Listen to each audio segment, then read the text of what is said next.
Hello everyone, I welcome again to option my BEd tutorial classes success in teaching field. आप जानते हैं कि हम लोग यहाँ पर उर्दू का सब्जेक्ट जो हमेशा से पूछा जाता है उसे हम डिस्कस कर रहे हैं। और मैं जो पढ़ाता हूँ, मेरा जो पढ़ाने का तरीका है, आपको अगर उर्दू से बहुत डर लगता है तो भी आप बहुत ईजी वर्ड में इसको सीख सकते हैं, कोई दिक्कत वाली बात नहीं है, ठीक है। और उर्दू में बेहतर नंबर ला सकते हैं। चलिए, इससे पहले हम यहाँ पर डिस्कस कर रहे हैं क्लास 10th का जो है, और यहाँ पर हमने जो है इससे पहले दरख्शा जो है पूरी बुक अपलोड कर दी है एकदम आसान भाषा में। सब लफ्ज़ का मैंने मीनिंग बताते हुए सारी चीज़ें आपको बता दी है। अब जो दूसरी किताब आपके सिलेबस में आप जानते हैं रोशनी बुक है, ठीक है। कौन सी बुक है? रोशनी, ठीक है। ये जो रोशनी बुक है ना, ये बहुत ज़्यादा इंपॉर्टेंट है, इससे भी बहुत सारे क्वेश्चंस रहते हैं, तो आप इसे इंपॉर्टेंट क्वेश्चन समझ लें। वो सारे क्वेश्चंस जो कि पिछले सालों में पूछे गए हैं, वो सारी चीज़ें मैंने आपके लिए यहाँ पर जमा कर दिया है। और हाँ, मैं हर चीज़ समझा करके पढ़ाऊँगा। थोड़ी वीडियो लेंथी ज़रूर हो सकती है, लेकिन आपका नॉलेज एकदम परफेक्ट हो जाएगा। इसके बाद आप कभी भूल नहीं पाएंगे चाह कर भी, ठीक है। चलिए शुरू करते हैं हम लोग अपना क्वेश्चन, थोड़ा सा इसको छोटा कर लेते हैं। पहला क्वेश्चन यहाँ पर देखेंगे, ये कह रहे हैं कि यहाँ देख सकते हैं कि हमारे निसाब में, निसाब का मतलब होता है सिलेबस, ठीक है, पाठ्यक्रम। हमारे निसाब में कितने इलाकाई अदब अफसाने हैं, यानी कि इलाका का मतलब होता है जगह और अफसाना तुम जानते हैं।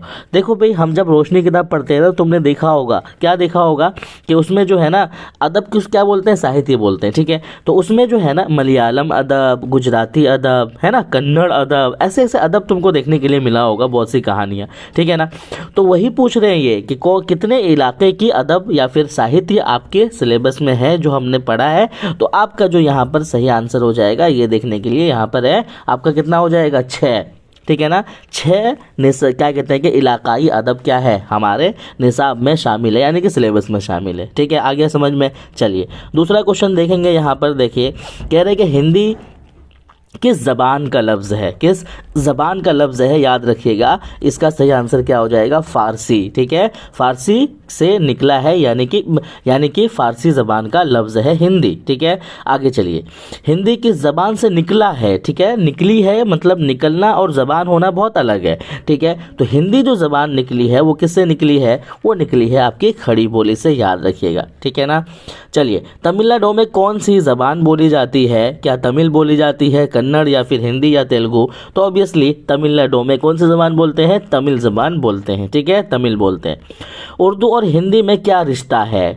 देखिए यहाँ पर क्या आया है, माँ बेटी का तो बिल्कुल नहीं, भाई बहन का तो ये भी नहीं आएगा यहाँ पर। ये देखिए, बाप बेटी तो बिल्कुल नहीं है, माँ भाई बहन का, ठीक है। अगर माँ के साथ में आए तो ये आपको लगा देना माँ भाई बहन का, ठीक है ना। ये इसका सही आंसर हो जाएगा। आगे बढ़ेंगे हम लोग, यहाँ पर देखेंगे कि उर्दू किस तहज़ीब की ज़बान है, तहज़ीब की ज़बान है, यानी कि क्या कहते हैं कि कोई अकेली तहज़ीब का मतलब क्या होता है, सभ्यता। तो कोई अकेली सभ्यता की ज़बान है क्या, क्या दक्कनी तहज़ीब है, क्या बंगला तहज़ीब है, क्या मगरबी तहज़ीब है, बल्कि इसका सही आंसर क्या हो जाएगा, मुश्तरका तहज़ीब। मुश्तरका का मतलब होता है मिला जुला, कहने का मतलब क्या है कि मिली जुली सभ्यता से ही उर्दू को पनपा है, ठीक है ना। आगे है कि तेलुगु किस सूबे की ज़बान है। तेलुगु जो है, सूबे का मतलब होता है स्टेट, तो किस सूबे में बोली जाती है तेलुगु। तो इसका सही आंसर क्या हो जाएगा, आंध्र प्रदेश में तेलुगु बोली जाती है, याद रखिएगा, आंध्र प्रदेश में, ठीक है। अफसाना सेकेंड हैंड आपका पहला अफसाना है किसमें, रोशनी किताब में। किसका लिखा हुआ है ये बताना है आपको। सेकेंड हैंड किसका लिखा हुआ है, ये लिखा हुआ है वैक्यूम मोहम्मद बशीर का, वैक्यूम मोहम्मद बशीर ने लिखा है, ठीक है ना। आगे चलेंगे, उर्दू किस ज़बान से निकली है ये बताना है आपको, ठीक है। उर्दू किस ज़बान से निकली है, तो ऑब्वियसली हिंदी की तरीके से ये भी खड़ी बोली से निकली है उर्दू, ठीक है, खड़ी बोली से। महाश्वेता देवी का कौन सा अफसाना क्या है आपके सिलेबस में है या फिर आपके सिलेबस में इंक्लूड है। तो अर्जुन जो है किसने लिखा है, महाश्वेता देवी ने लिखा है, यानी कि महाश्वेता देवी का क्या है, अर्जुन अफसाना है, याद रखिएगा। वात्रक के किनारे किस ज़बान का अफसाना है, ठीक है। क्या वो आसामी, गुजराती, पंजाबी या हिंदी क्या है। तो ये क्या हो जाएगा, गुजराती ज़बान का अफसाना है, याद रखिएगा, गुजराती, ठीक है। वात्रक क्या है, वात्रक कोई शहर है, कोई नदी है, कोई गांव है या पहाड़ है। तो वात्रक क्या है, एक नदी है जो कि गुजरात में है, ठीक है, जो कि गुजरात में है, याद रहेगा। वात्रक नदी किस सूबे में है, देखो पूछ ही लिया यहाँ पर, ये आ गया ऑप्शन आपका क्या है, गुजरात में। ठीक है, आगे चलेंगे हम लोग। कहानी अर्जुन में अर्जुन किसका नाम है, अर्जुन जो है कहानी आपके सिलेबस में है तो ये किसका नाम है, तो आपने पढ़ा होगा अर्जुन क्या है, एक दरख्त का नाम है। ठीक है, एक दरख्त यानी पेड़ का नाम है जिससे कि सभी लोगों का सभ्यता जुड़ा होता है। ठीक है ना, अर्जुन जो है एक क्या है, पेड़ का नाम है।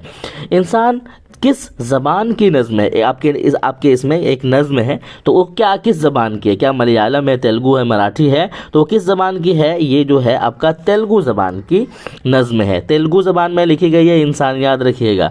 ठीक है, सच्चिदानंद की कौन सी नज़्म है, सच्चिदानंद की कौन सी नज़्म है जो आपकी किताब में है, तो वो क्या हो जाएगा, वह मुलाकात सच्चिदानंद की किताब नज़्म है, वह मुलाकात सच्चिदानंद की किताब नज़्म है।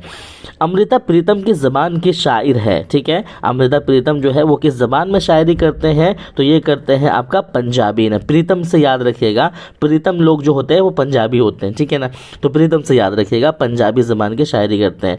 मराठी शायरी के पहले शायर कौन है, देखो ये अहम सवाल है।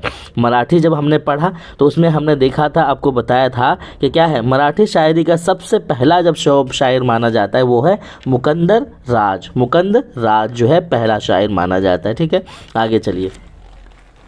गोपीनाथ किस अफसाने का किरदार है, मैंने बहुत अच्छे से पढ़ाया है आपको ये जो अफसाना है, तो गोपीनाथ जो होता है वो किस अफसाने का किरदार है, ये है आपका सेकंड हैंड। ठीक है ना, सेकंड हैंड। देखो आप भी इसका आंसर करते जाइए और जितना आप ईमानदारी से आंसर खुद से कर पाएंगे ना, तो उसका क्या है आंसर आप मुझे लिख के दीजिए कमेंट सेक्शन में कि सर मैंने इतना कर पाया। ठीक है ना, चलिए आगे चलेंगे हम लोग। यहाँ पर अफसाना खाली संदूक किसका अफसाना है, अफसाना खाली संदूक जो है वो किसका अफसाना है, तो ये किसका हो जाएगा, इंद्र गोस्वामी का। किसका हो जाएगा, इंद्र गोस्वामी का अफसाना है। ठीक है, हरि मोहन झा का कौन सा अफसाना है, यानी कि हरि मोहन झा ने कौन सा अफसाना लिखा है, तो हरि मोहन झा ने क्या लिखा है, अंग्रेजिया बाबू लिखा है, जो कि बहुत कॉमेडियन है। ठीक है, इनमें से सीताकांत महापात्रा की नज़्म कौन सी है, सीताकांत महापात्रा ने कौन सी नज़्म लिखी है, तो वो कौन सी नज़्म लिखी है, ये लिखा है इन्होंने बारिश की सुबह। क्या लिखा है, सीताकांत पात्रा ने बारिश की सुबह, याद रहना चाहिए। ठीक है,